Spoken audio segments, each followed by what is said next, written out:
So what we've got right here is a 2006 Duramax Silverado 2500.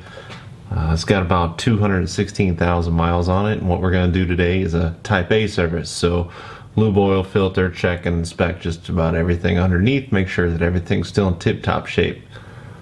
Getting ready to roll into the winter season, so we're going to do a couple extra steps like load test the batteries and make sure that all the other cold weather type equipment is ready to go. First things first, what we need to do is vent the oil fill cap so that when draining everything out, it comes out nice and smooth. I like to pull it up and just set it on there like that. Keep anything else from falling in while it's on the rack, and it also doesn't give me an opportunity to lose it. Alright guys, so what you want to do is take your flashlight and poke around. Make sure, number one, that if you're using a lift, your lift is on the appropriate jack pads exactly where you wanted them. As you can see here, looks like we got a little bit of dirt on our fast fuel system filters. I got about 10,000 miles on them right now, so we're not going to do anything with those. They should be well within the window, and we'll check them with the gauge here in a little bit. So you're going to want to make sure that you've properly warmed up the engine, and then also, if you haven't done this yet, it's a really smart idea to label the size of your wrenches on the oil pans itself for the drain plugs that you use, or under the hood, so you know if you're working on the ground to grab that wrench the certain size you need right before you crawl underneath the truck and realize you've got the wrong thing.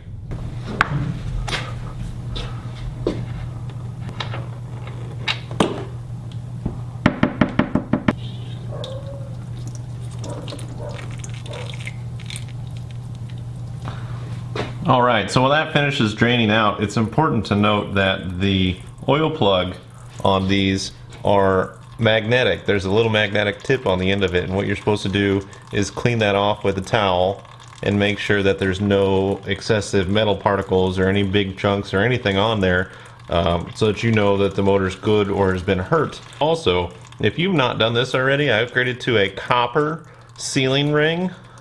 This is a fantastic modification for this so that you can just reuse it over and over and over. The rubber type or nylon type ones that come on most trucks these days, they don't last very long, but this copper one I've used at least 20 times. Fantastic investment. What also is really nice about the plug, while you're waiting for the oil to finish draining, you can just store it right there next to where it needs to go. So this is down to just a trickle for me, and that's good enough. I'm going to go ahead and seal this thing up, and we'll get her back on the ground in a little and fill her up with fresh.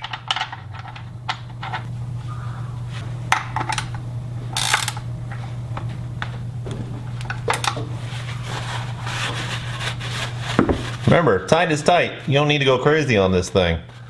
Common problem with these 2000 to 2007 classic Duramax trucks is the motor mount bolt. As you can see up here, we have two motor mount bracket bolts. This is the original one, and this is the new one. When I bought the truck, it had a little bit of a clunk about 5 to 6 years ago. Every time I hit a corner or hit high acceleration, and what had happened was this bolt fell out. Must have come out going down the highway. So I had to look up and find the part number for this, which is a pain in the rear if you've ever used GM Parts website. So I'll link the part number to this bolt in the comments, make it a little bit easier for you guys. It's really simple to install when you have the GM bolt, but if you try to put a regular fastener in there, it just does not line up quite right, and the end of these GM bolts are acorned over per se, so that they start threading really easy. You don't have to start a hard shoulder bolt, which is about darn near impossible when you don't have everything that you need to get this lined up. You might have to set it in there and then drive it through with a hammer, or get a pry bar and massage this bracket to get everything to line up perfectly. But highly recommended to take a look and check that out.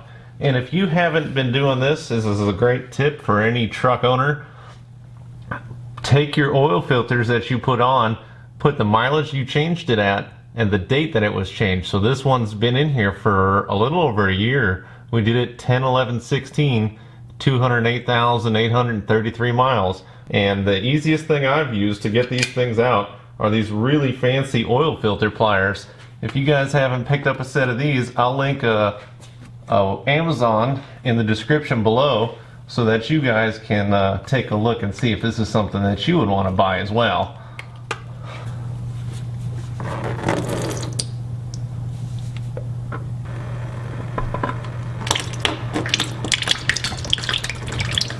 So what you want to do right now is take a little bit of oil off of anywhere up here, new or used. Everyone says new, but used really doesn't make a difference because it's still good oil in the truck right now.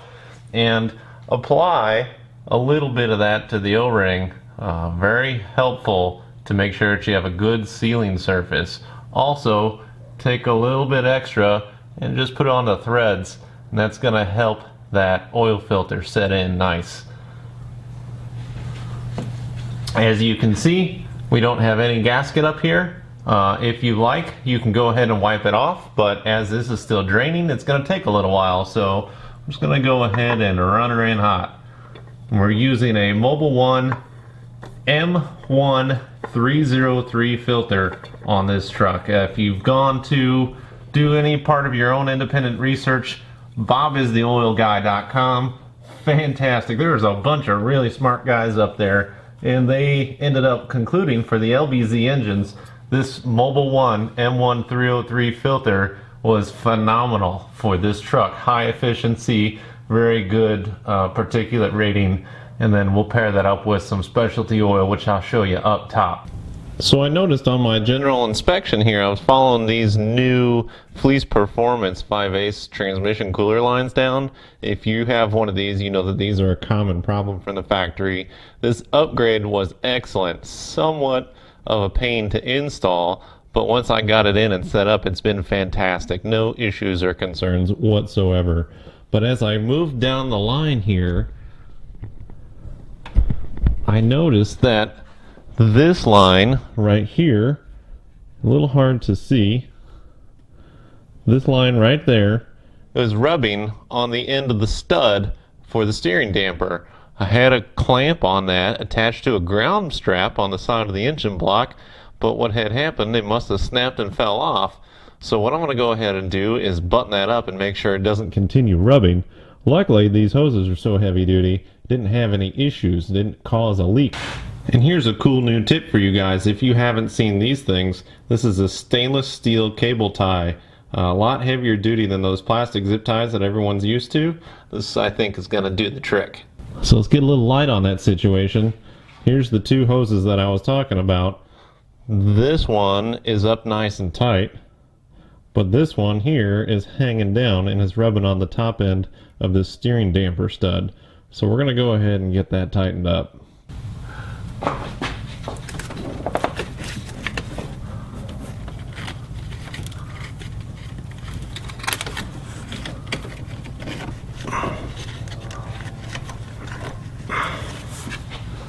There we go. Plenty of clearance. I can get my whole hand in there now. So what you want to do next is get a clean funnel. Wipe it out if you're not sure. You don't want any dirt that's been collecting in this thing in the shop to go down in the motor.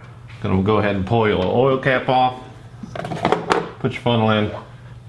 Grab 10 liters of your favorite flavor oil. I'm using the Liquid Moly 10W30 designed for diesels. It is a molybdenum based additive inside of this. I've noticed a difference. I've been running it ever since I bought the truck at around 165,000 miles. You can tell with the old oil versus the new oil, when you shut it down, the turbo spins longer to slow down, and it just seems to idle smoother, and it really cleaned up a couple of the weird little things that I didn't quite like about what was going on this truck. So I'm very, very happy, and I will spend the extra money because I do feel that it does make a difference. And if you like it, there's a hefty, handy little oil change sticker right on every bottle. As I mentioned down below, what I did was mark under the hood here what type of oil and how much and transmission fluid that I run in this truck. And then I come around to the other side and I wrote the size wrenches I need for the drain plugs. This comes back from the days of before I had to lift. This came in really handy. When I popped the hood, I'd know exactly what I needed when I went down to the bottom side.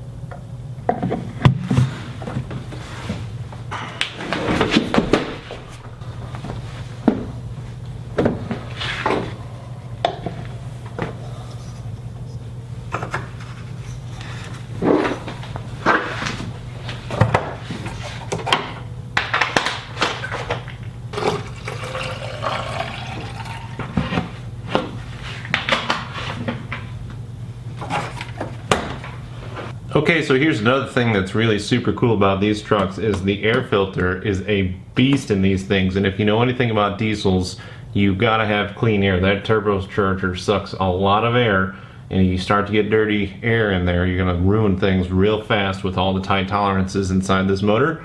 So they put a filter restriction gauge on the housing right here. I'll change angles so you can take a look.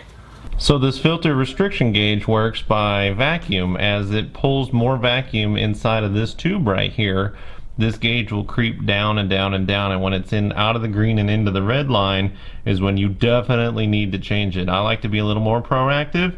We're going to go ahead and pop it open and take a look, but to reset it is really simple. All you do is push on the end of this and it resets by letting a little bit of air in there and suck it back down through the check valve. Really, really neat. Another thing that you need to watch out for is on these trucks, also a lot of Chevys that have this on high flow air filters, this top seal on the GM ones tends to break off over time, and that's going to suck dirty air right past the filter and into your motor. This one that I have has been replaced about 40,000 miles ago, but when I bought it, it was just barely holding on. Just a light tap and that thing had fell apart. Glad I caught it before it was a problem.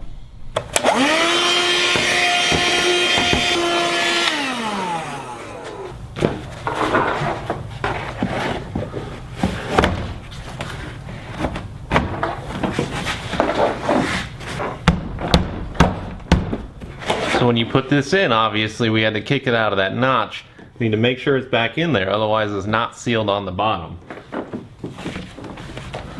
So as you can see, right there is the notch that I'm talking about. If this filter is sitting on top of that, it's not going to seal up right on the other side. You need to make sure that this filter is kicked all the way down past the edge of that notch.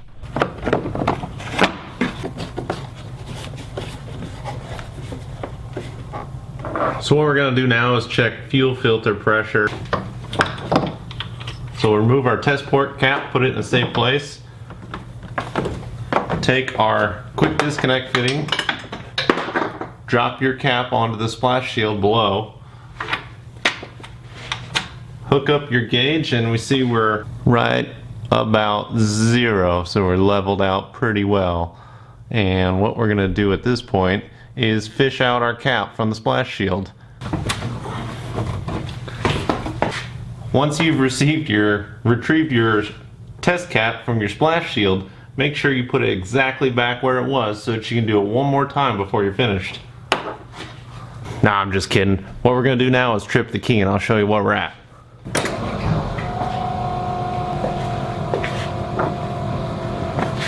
So we've turned the key on, and you can see now that we're running just about 10.5 pounds of pressure. See if I can get this thing to focus.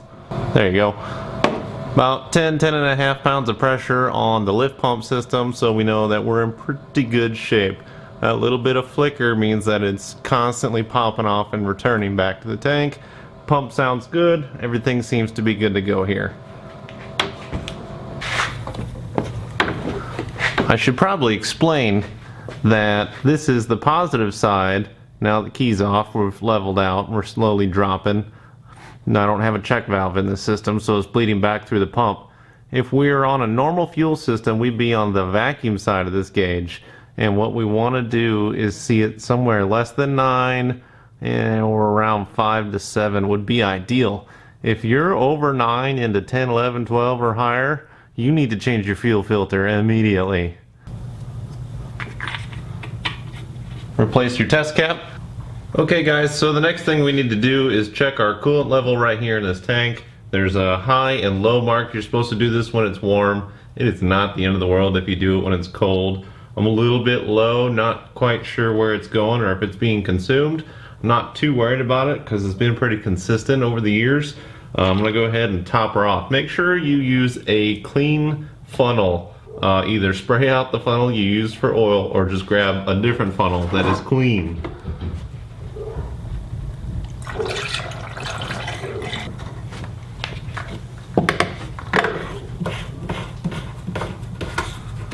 So the next thing we want to do is check brake fluid, and I can tell from here that it is full and it is clean enough.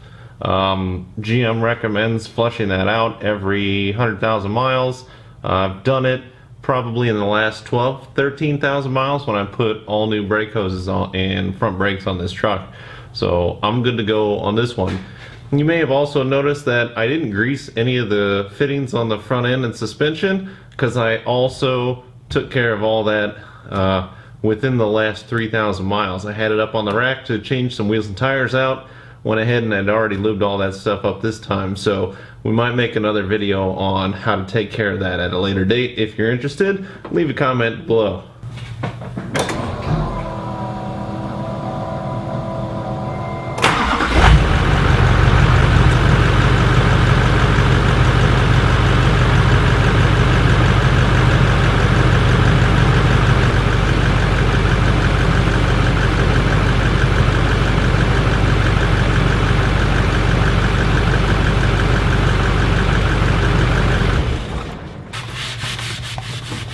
So what we did real quick there was fire up the truck, bring the oil pressure up, which fills up the oil filter since we just changed everything. Check the power steering fluid, color, and level real quick.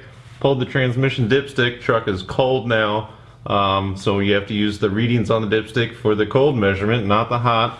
Everything looks good, and you may also notice I gave it a little sniff test there, and that is an excellent pre-warning indicator for anything that may be prematurely going wrong. If you're starting to burn a clutch, or if you've been doing a lot of heavy towing, give your transmission dipstick the sniff test.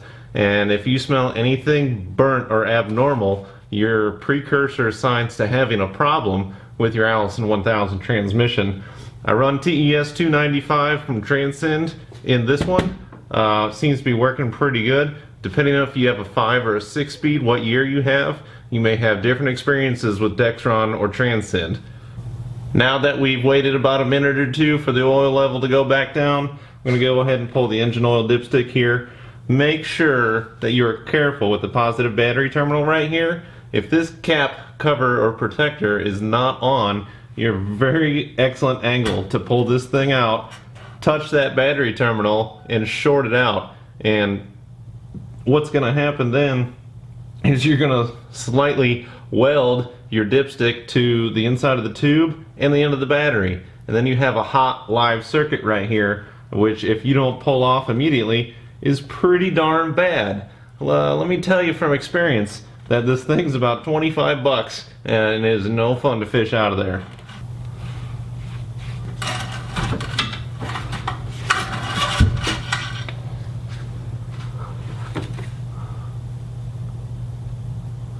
Looks good to me. Another tip for the wise is that when you're checking dipstick levels, make sure as soon as you pull it out, you hold it horizontal again. If you pull it out and you hold it up like this, your oil's going to run down and you're not going to get a very good reading.